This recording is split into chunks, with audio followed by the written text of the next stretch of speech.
hello hello कैसे जी मजा आते आवत है ना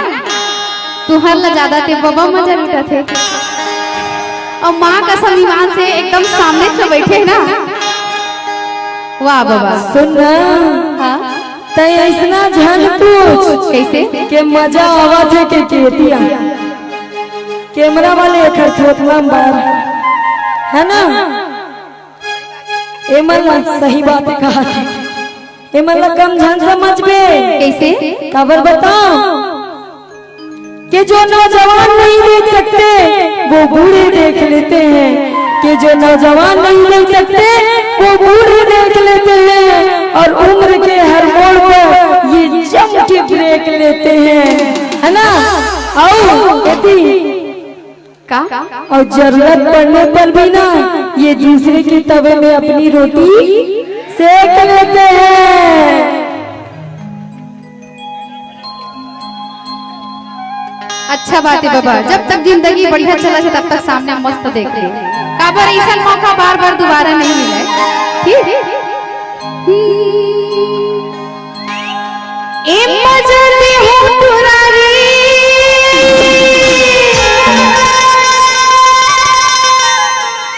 अरे रायपुर मुंगेली के रोड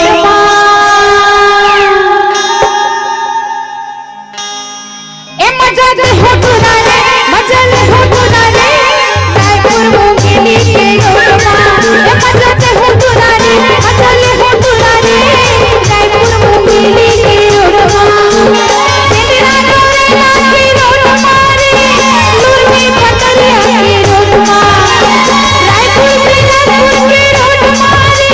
मुंगेली नवागढ़ के रोड ए मजद हो पुरारे मजल हो पुरारे लुरमी पटरिया के रोड ए मजद हो पुरारे मजल हो पुरारे रायपुर मुंगेली के रोड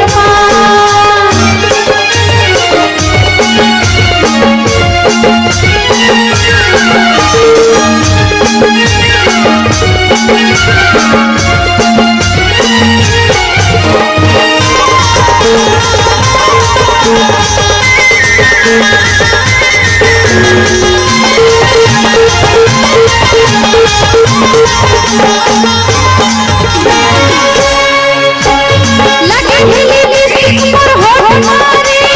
लगे लिपस्टिक पर होठ मारे लगे लिपस्टिक पर होठ मारे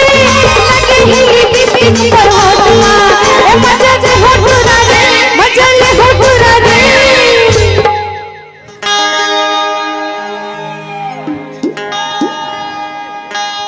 ओ सरी पे बहनी मत जाओ कर जगह